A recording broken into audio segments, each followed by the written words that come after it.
कल भी हम, अब मैं आपको बता दूं, कल हम यहाँ के जो अपने नए लेबर मिनिस्टर है, राज्य मंत्री लेबर के, आदरणीय शोभा करंजाले जी, उनको मिले, उनसे हमारी बातचीत हुई। वहाँ के कई अधिकारियों को, जॉइंट सेक्रेटरी, अंडर सेक्रेटरी जो ईपीएफओ का काम करते हैं, उनसे हमारी बातचीत हुई। हमने उनको यही कहा कि पूरा मामला जो हमने बिल्कुल दिल से स्टडी किया है, क्योंकि हमारा आंदोलन ऐसे नहीं कि कुछ स्वार्थ के लिए, कुछ पॉलिटिकल हेतु, ऐसा नहीं है। सॉरी। तो हमने उनको बोला कि ये पूरे मामले में एक विषय है जो आप सबको डिसीजन लेने से रोकता है, और वो विषय है एक्चुअरी की हवा। देखो एक्चुअरी ने ऐसे कहा था, देखो एक्चुअरी ने ऐसे कहा है। अरे भैया, वो एक्चुअरी आपका बिल्कुल भंकस है, और उसने जो कहा है उसके बारे में तो हमने जब मीटिंग की थी आदरणीय फाइनेंस सेक्रेटरी जी से, टीवी सोमनाथन जी से, तो उन्होंने, और उसमें हमारी सीपीएफसी मैडम भी थे, हम लोग थे, मंत्रालय के लोग थे, 2 घंटे की मीटिंग थी। उसमें भी फाइनेंस सेक्रेटरी ने कहा था कि don't you think this actually is over done things. तो मैडम ने बोला हाँ। बोले ऐसा कौन सा फंड होता है जिसका एक्चुअली 16 साल एक ही रहता है? आपका एक ही एक्चुअली इवैल्यूएशन कर रहा है 16 साल से, बदलो उसको। Get some new liberal people, those who can do some realistic thing. अगर पैसा जमा करके ही रखना है तो इन लोगों से क्यों किया भाई?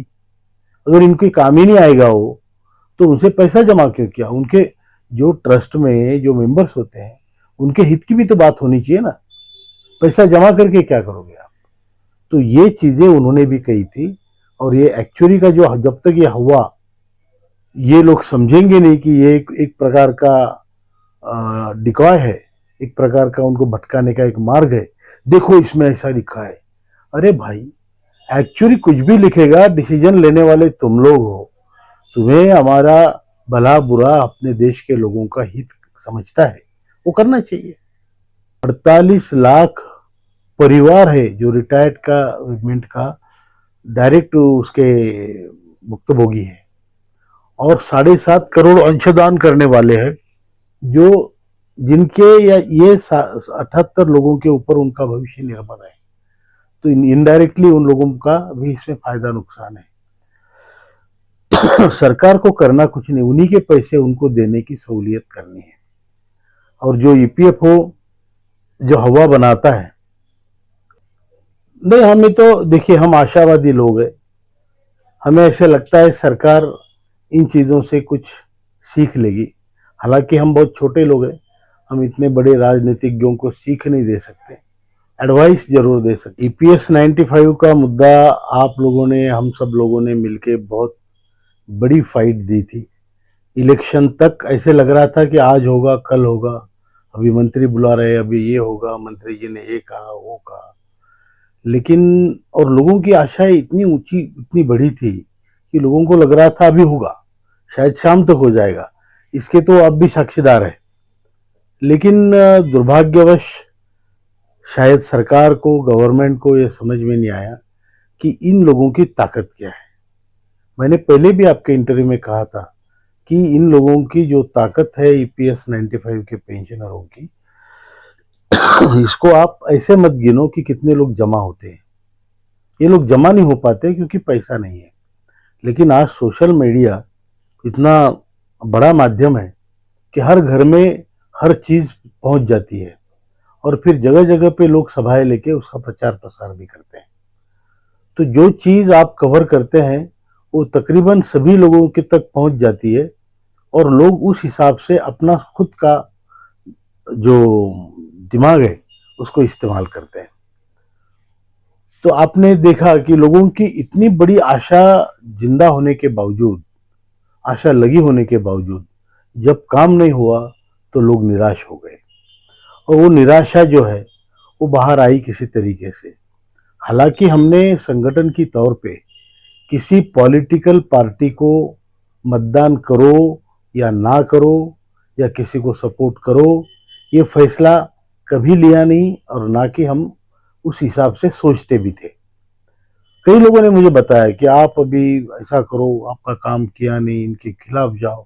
हमने बोला भाई हम खिलाफ किसी के नहीं है, हम साथ सबके हैं। सरकार अगर काम करती तो उसका फायदा उनको मिलता। सरकार ने काम नहीं किया तो थोड़ा बहुत उनको उसका नुकसान भी उठाना पड़ा होगा, जो भी है वो उनकी जिम्मेदारी है। अब और हमने तो अपनी तरफ से नहीं कहा, लेकिन लोगों में जो नाराजी थी वो प्रकट हुई है किसी न किसी तरीके से।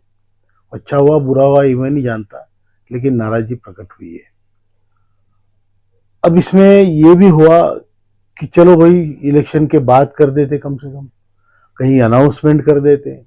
हमने तो ये यहाँ तक कहा मैनिफेस्टो कमेटी के हर मेंबर को, हम मिले बीजेपी के, कि आप पर भरोसा है तो आप कम से कम मैनिफेस्टो में ही रख लो इस बात को, या कहीं से बता दो कि हम आपका काम इलेक्शन के बाद करेंगे। वो नहीं कर पाए, तो अभी लोग निराश तो है। नमस्कार दोस्तों। हर साल जब बजट आता है तो हमारी उम्मीदें जो हैं जगाई जाती हैं इसी प्रकार से। संसद का सत्र शुरू होता है, आश्वासन दिए जाते हैं, लेकिन जैसे ही सत्र खत्म होता है पेंशन भोगियों की जो फाइल है उस पर धूल जमने लगती है। आखिर ये नाटक जो है कब तक चलेगा? कमांडर अशोक रावत जी के नेतृत्व में लाखों बुजुर्ग जो है आज सड़क पर हैं, पर क्या सरकार ने अपनी आंख पर पट्टी बांध ली है या वह गहरी नींद में सोने का ढोंग कर रही है? ऐसा निर्दयी चुप्पी आज तक किसी ने देखा है? आज सबसे बड़ा मजाक यह है कि जिस व्यक्ति ने 1 रुपये का योगदान नहीं दिया उसे कई राज्यों में 3,000 तक वृद्धा पेंशन मिल रही है, लेकिन जिसने अपनी गाढ़ी कमाई का हिस्सा दशकों तक की पीएफओ के फंड में जमा किया आज उसे 500, 800 या 1100 रुपये की पेंशन पर जिंदा रहने को मजबूर किया जा रहा है। सोचिए, अगर जब जिस घर में 2 बुजुर्ग हैं, वृद्धावस्था पेंशन योजना में उन्हें 6,000 रुपये तक मिल सकते हैं, लेकिन ईपीएस 95 योगदानकर्ता आज दाने दाने को मोहताज हैं। क्या योगदान देना हमारी गलती थी? क्या ईमानदारी से देश की सेवा करना हमारा अपराध था? सरकार कहती है कि फंड की कमी है, लेकिन बड़े बड़े कॉरपोरेट घरानों के जो कर्ज हैं वो माफ़ करने के लिए पैसे हैं, विज्ञापन के लिए पैसे हैं, पर उन बुजुर्गों के लिए पैसे नहीं हैं जो आज अपनी दवाई और रोटी के लिए संघर्ष कर रहे हैं। सरकार ने ईपीएस 95 पेंशन भोगियों को क्या समझ रखा है? क्या हम केवल चुनाव के समय इस्तेमाल करने वाले वोट बैंक हैं? कमांडर अशोक रावत साहब और उनकी टीम दिन रात परिश्रम कर रही है। हम शांतिपूर्ण तरीके से प्रदर्शन कर रहे हैं, शांतिपूर्ण तरीके से, अनुशासित तरीके से, लेकिन हमारी खामोशी को जो है हम लोगों की कमजोरी समझा जा रहा है। सरकार को यह याद रखना चाहिए कि जिन बुजुर्गों ने देश बनाया है वे अपना हक मानना जानते हैं। न्यूनतम पेंशन 7,500 प्लस डीए जो है सीधे लागू हो, माननीय सुप्रीम कोर्ट के फैसले के अनुसार उच्च पेंशन का लाभ मिले, पेंशन भोगियों के परिवार को मुफ्त चिकित्सा सुविधा जो हमारी मांगे हैं वो मिले। अगर फिर भी सरकार की नींद नहीं खुली तो आने वाले समय गवाह होगा कि कैसा इस देश के अनुभवी कंधों ने व्यवस्था को हिलाकर रख दिया था। हम कोई भीख थोड़ी मांग रहे हैं यार, हम तो अपना हक मांग रहे हैं। ये लगातार सरकार का जो नाटक चलता आ रहा है वो कई वर्षों से यही चीज़ें हैं।